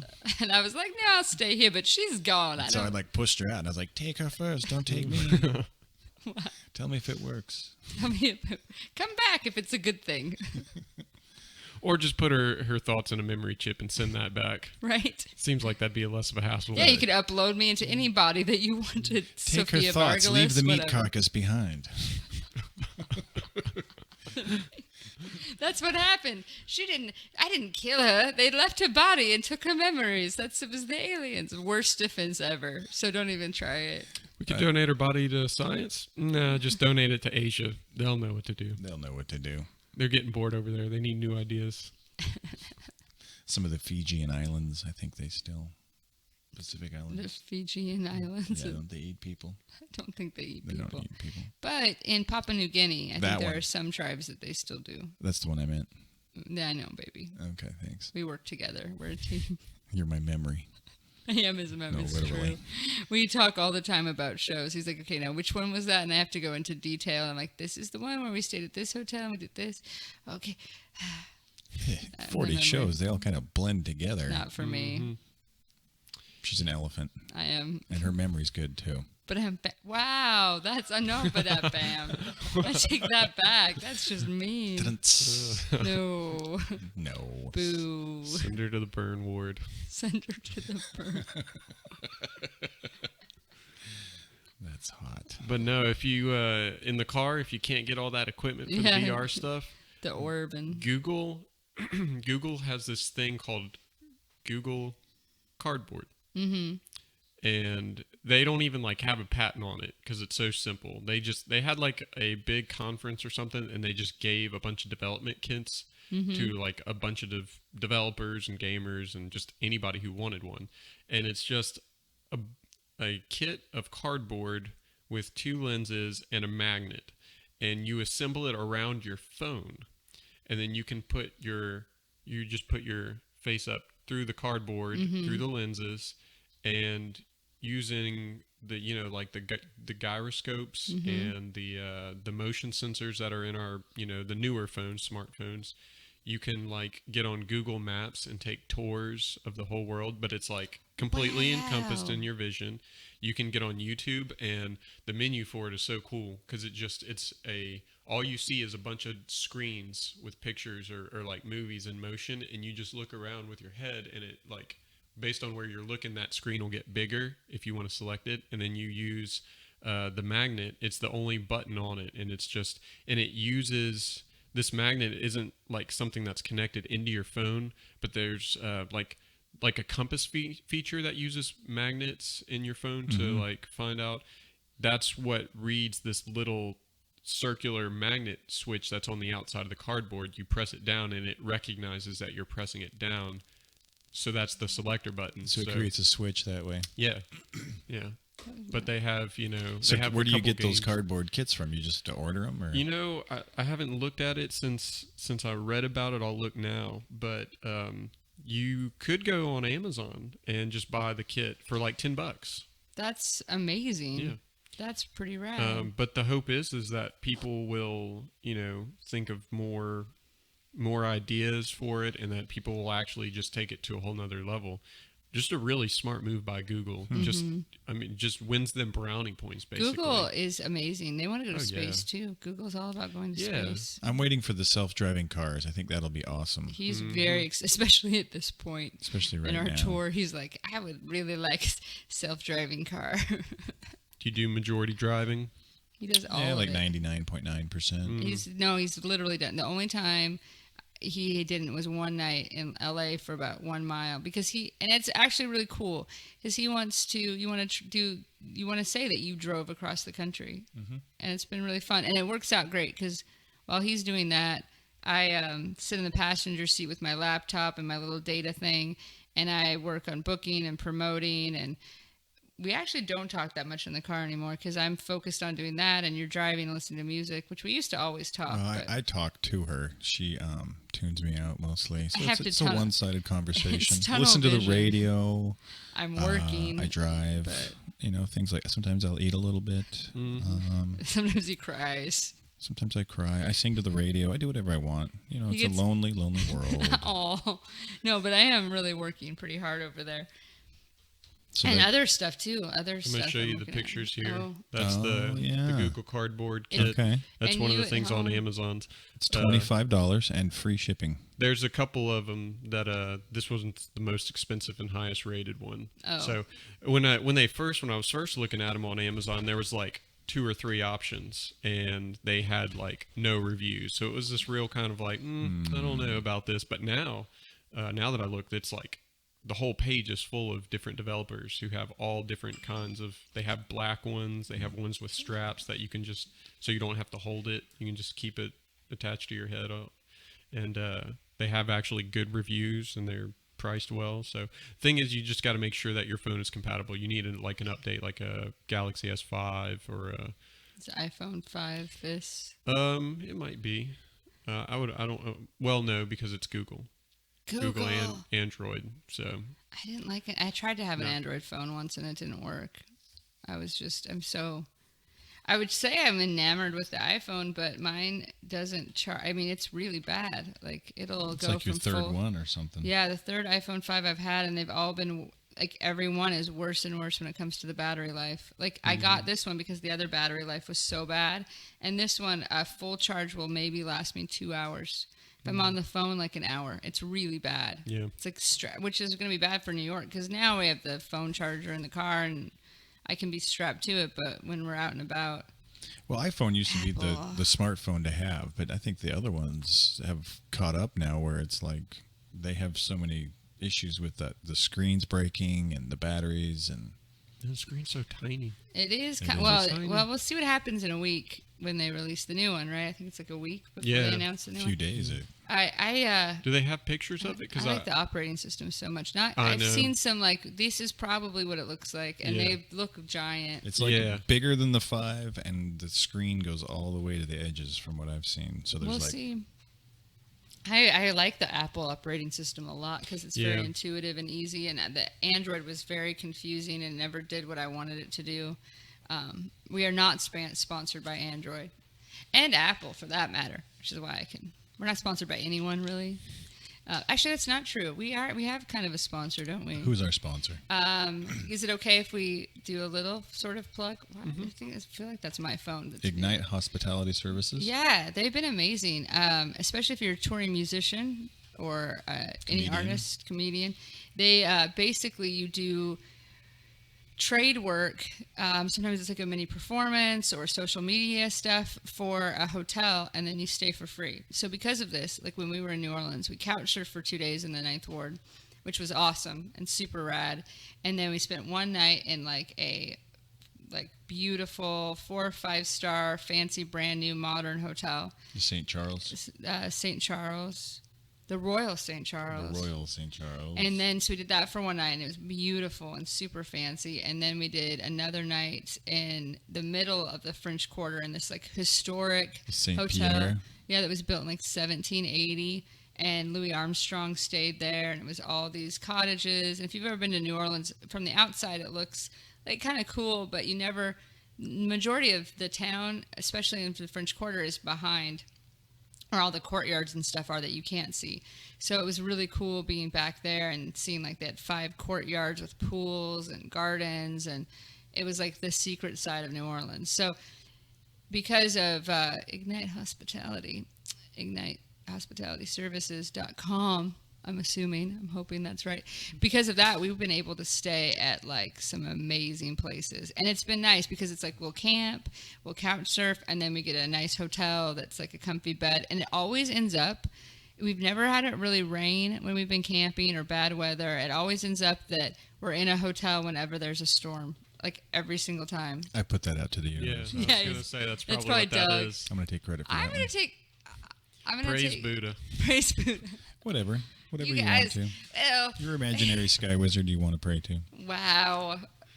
As long as the Thor. thoughts go out there. Because that's all that really matters, because that's what prayer is. It's just Yeah, thoughts put pretty out to much. the universe. You don't have to say any magic thing at the beginning or the end. You just put it out there. The reason our relationship works so well, even though we're a different religion, is because of we respect each other's beliefs so much. It's because I put out to the universe that I wanted you to understand.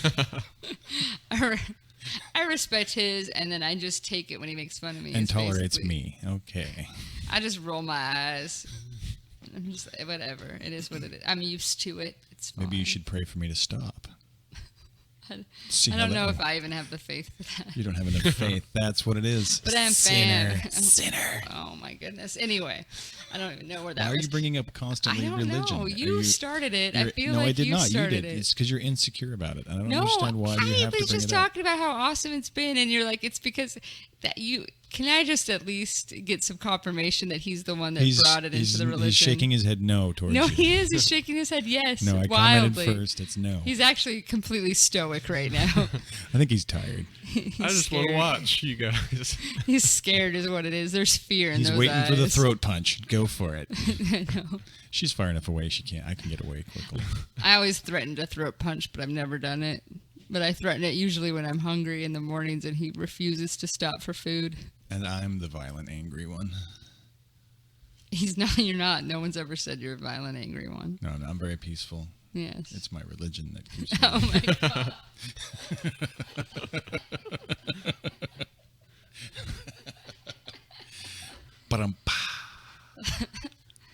So, guys, where is the road taking you now? Where is the next stop? Our next stop is in Mobile, Alabama. Oh, they're big on religion there. They are.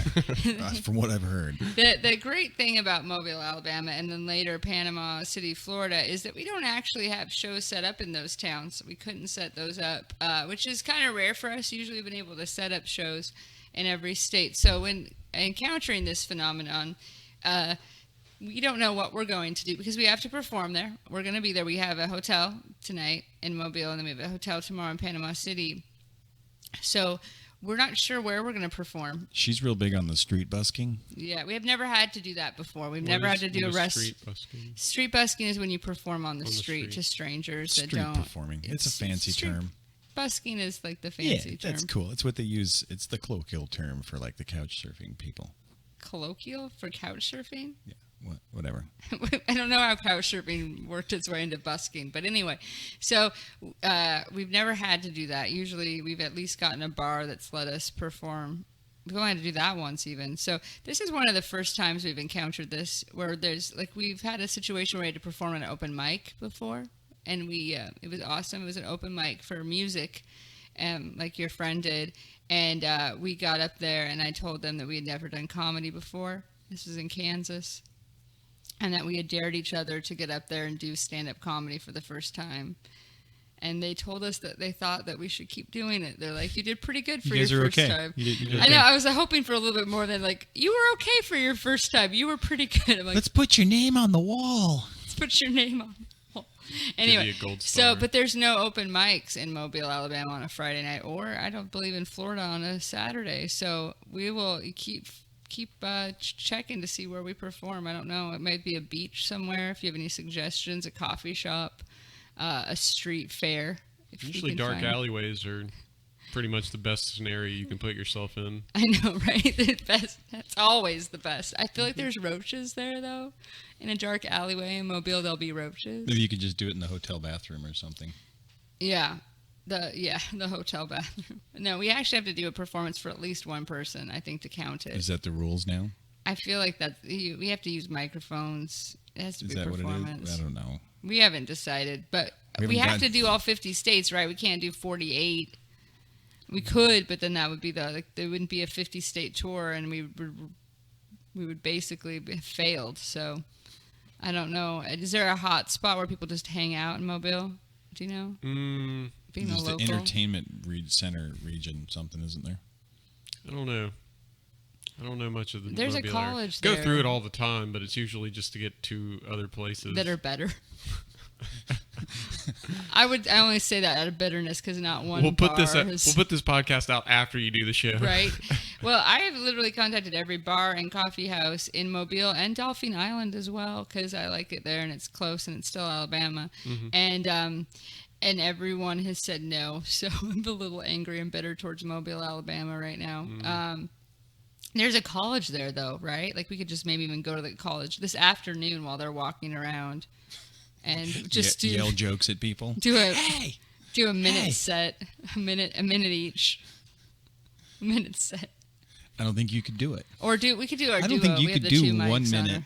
I don't think you could even a situation like that. You would still have to do at least a solid 3. At least a solid. Just to introduce yourself. Right. Oh, that's just mean. We do have a little PA, battery-powered even PA system with 2 mics, so we could do our duo set. Can we just do it driving down the freeway? We could ask Stick them it out for- the window. Right. Oh, that'd be great. Google Get Drive. If you stuck had in Google traffic. cars that were just driving for you, and Right? you could just never get out of the car. And just have like out the window. Yeah. We could. That would be less scary. We could just park at the college, sit in the car, put the PA Out front of an AutoZone. Hola, Hola, mi amigos. We're going guerrilla No, wait, that's style Home Depot. in Alabama. That's not AutoZone. And basically, we are going guerrilla style in Alabama, and maybe Florida. We're going commando in Florida. No, we're going guerrilla. No, I already want to get some. The thing is I love the Gulf. I love it. I love the beaches on the Gulf of Mexico, and so I would like to have some beach time in between all this guerrilla. Should have booked some shows. I know. So it might have to be on the beach. Me in a bikini laying on the beach with the microphone telling jokes. Now that would be funny. Me on a bikini on the beach. All the people trying to help you get back in the water and Get back. throwing water on you. Give a mermaid. Don't let her dry out. No, not like a mermaid. No. I don't get it then. I don't get it at all. No. Jokes are supposed to be funny, baby. Never mind. He's worried about me just rambling on. At least I have a point eventually. Where can people go to find out more? Keep up with you. Oh, yeah, I forgot we're like ending You go ahead. this. Go ahead and answer this one. theheandseshow.com. theheandseshow.com. You can follow us there. We have a blog that you can follow along with us that I would need to actually publish a bunch of posts that are past due. Hopefully by the time you see this, you'll be able to really follow our trip in detail. So that's a good way to find us. We still have the whole East Coast to do in Hawaii and Alaska. And then you can purchase the book probably at the website when we finish it. Yeah. Y'all Links are to gonna do movies, documentary. Definitely a book for sure. Yeah, because Yeah. with all the couch surfing stuff and the travels, We have it'd be so great. many stories. And, sometimes when we have situations like this in Mobile, like we were talking yesterday, I was like really stressed out about it. He's like, hey, this will be a better story for the book. And it will be a better story, I'm assuming, than like, hey, we had a great show and people came and it was fun. This is where That's Doug not a good- left me in Mobile. And Well, it would be a better book if I just wrote it myself. So maybe if you do. that's what's going to happen. And I'm just going to, put some interjections. But then you won't have anyone to carry you, and you can't do the Doug Wyckoff That's your show weakness. on your own. Weakness is kindness. You will carry me. That is my weakness. Is my kindness. Suggestion for the book title, maybe? How Jesus Did Nothing. Love it. And with that, Wow. Wow. proof Jesus does nothing. That way, there's both Jesus and nothing in the title. Love it. You get a little bit of both worlds. Wow. Jesus / nothing. Stefan and Doug just against me, I feel like right now. Oh, no. I love Jesus. His books are great. That one fig is in, I think, it's quite popular. You two brats. E2, Stefan. Yep. You can't see it because we're on the talkie only, but Doug's eyes are full of glee and light and happiness. I will admit, because he's looking at himself in the mirror. I do have a giant smile. I can see it on my face in the mirror. That is probably. I'm a male model. I could basically be a male model. What show was that? What TV show was that? They put that was like the script for you. I was a featured extra on a webisode of Grey's Anatomy. More than one webisode. So she puts it on the posters and tells everybody that I'm in Grey's Anatomy. So if you it check makes him my mad. IMDb, there's no such thing. But he was okay. It's true, and I do put it on the posters just to aggravate him. To be honest, he was actually also the video's on our website. Yeah, and he was actually on a series, the whole web series. He was on each because in like the big shows they'll do in the summer, they'll do a web series, And so he's on that, and he's like a featured extra, but he's like the main character through the whole thing. He just doesn't get to talk, so he gets paid less money. It's basically how it works. And I also put on the posters, and I might take this off now because it's just sad that he was on Bridesmaids, because he was, but it's at the very end, and it's like a second. Anyway, so I put it on there mainly also because I tell a story from stage about, should I do it on this? Should we close with, can I do it? I'll do it on this. So he was on the Grey's Anatomy, and they refer to him as a male model. And they literally gesture over to him and say, and you can see the video on our website, theheandshow.com. They say, obviously this man is a male model. Like, they say it just like that. And he's looking like, I am? And so he's always around the house. He's like, in Hollywood, they call me a male model. I could basically be a male model. And people look at me, they're like, he's a male model. I'm like, oh, you are, baby. You are, for like Viagra or Cialis or Depends. Yeah, that was before I got married, and now those opportunities have diminished, I think, greatly. As your body has not diminished. Has expanded. Oh, and your gray hair I'm like the is universe. I'm like the universe, always expanding. Constantly expanding. I like how you brought it back to space. That warms my heart. Thank you. You should believe in it someday. In space? The universe. The universe. I do believe in the universe. It's a real thing. Neil deGrasse Tyson said so. Well, if whatever he says, he's very smart, and he has a good voice too. Yeah. Sexy. He has a podcast too. He does, and Star Talks. Star Talks. Yeah, he has comedians come on there. You guys should reach out. Oh, I'll reach out. All right, that would be rad. Actually, could you imagine? God touch. Sorry about the loud banging sound. That would be awesome. Could you hook us up on that? Could you do that one you? too? You guys do the I don't know. podcast thing. I mean, it's all the same, right? You're in the same world Yeah, of we podcasts. basically your best Microphones friends. and stuff. same. I'm basically an astrophysicist on a microphone. Podcast. Well, we just talked about sciencey stuff like the Google Cardboard and the whole world. Yeah, I know all the shit there is about cardboard. I'm your cardboard expert. It's genius. You were a genius. Thank you. Until Google came along. Oh, more of my jokes. I opened it up for you, but you didn't take it, so I had to go with it. No dead air. No dead airspace. She Where were you doing that? No dead air? What do you mean? Oh, are you talking about our interview? What? Oh yeah, we were doing a print ad interview. Not for an ad. They were doing an interview for us for the paper. For the paper. Our weekly. I was like, you kept talking the whole time, and she's like, you don't want any dead air. And I'm like, it's not radio. It was a print interview. I didn't let her ask any questions. And then we got in an argument because it was a testy morning. It really was. And so we got in an argument while we were on the speakerphone with her as she was doing the interview. Oh, it was an interesting article, actually. It came out quite slanted in your direction. I don't understand why. Maybe because I didn't stop talking the entire time. It's a weakness. At least we can recognize it, and then that's how we start to work on it. There you go. And that's our show, folks. Bam. Well, thank y'all for doing this. It was a lot of fun. I'm glad y'all stopped by. Thank you so much for having us. This was super fun. I love absolutely. the podcast. Oh, they're so great. You just get to sit and ramble and talk and do whatever. No producers tell you what to do. You just do it. What did we do? 2 hours there? Let's see. We're at 1:40. Do you have a time limit on your things? No. Or you just throw them up there? We go until we are bored. What number is this now? He's bored This of is us. 39. Basically, is what he's saying. No. This is number 39. Oh man, if it would have been 40 or 30, it would have been like Our 40 the same amount of shit. But we're not in sync. You got to put that shit out there to the universe. You get good parking stalls. That's all. If we I'm can saying. go back in time and make it happen, do a show before this. Oh, time travel. Can the next time we're on the podcast, we can Yeah. explore time Yes. travel? That's a good one. I'll talk with Neil and We'll get I'll him on here. Figure this out. We'll find a fourth mic. We'll do it. That's right. I've got the fourth mic You already do? done. It's already. yeah. that's- Why isn't Neil here? Well, I really like you guys. So He the had next this- time we're gonna book Neil and we'll do it really big. Oh my gosh, you know how many times we heard that like at venues? They're like, they promised all these things and they didn't deliver any of it.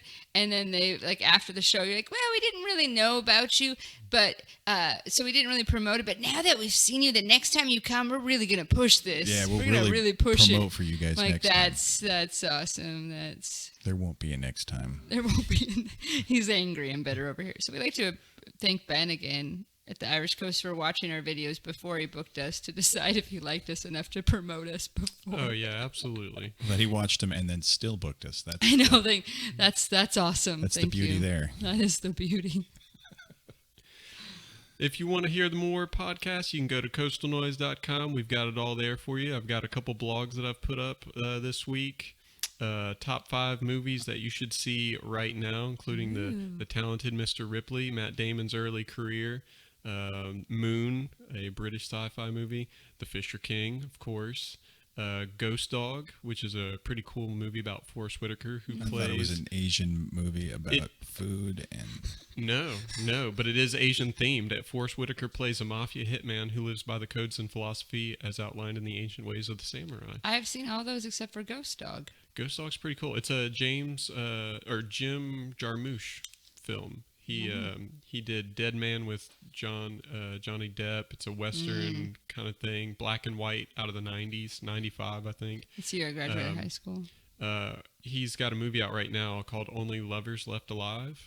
I don't know if you've heard that one. It's something about vampires that are hanging out with each other. I don't know. But he's a different guy. And then, of course, number 1, Grand Budapest Hotel. Oh. Have you seen it?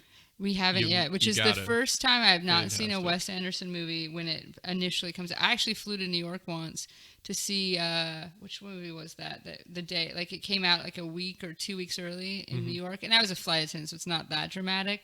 But I saw that one. I think it's the train one. I love Wes Anderson. He's my favorite. I met him once in New York, and She I loves him so stuttered. much she can't even remember the name of the movie. I know, right? It's No Sleep. I love him so much. Guardians of the Galaxy. I recommend that one also. Oh, yeah. That was I'll check that one out for space. I like space. sure.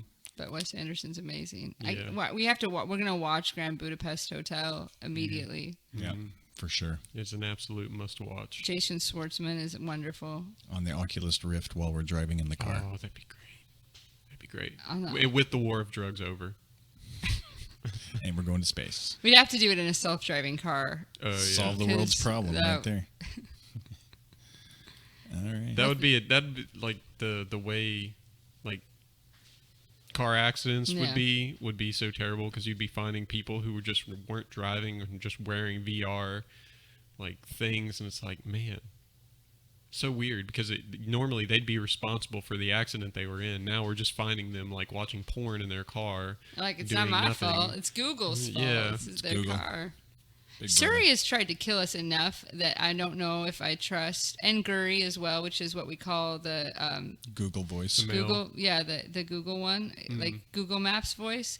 They have both tried to kill us enough times by taking us into places we shouldn't be going, or into like trying to turn us onto the wrong street. That I'm Driving not. up the wrong way in the freeway. Yeah, that was Surrey. Bless her heart. So we're still not. I'm not sold yet on the self-driving cars Yeah. until they get the navigation portion down. Mm-hmm. Speaking of other visual things, I've got the photography page loaded up with some new pics that I've put up there with my cam, and also I'm going to put up some pictures and probably a blog post for the show from last night.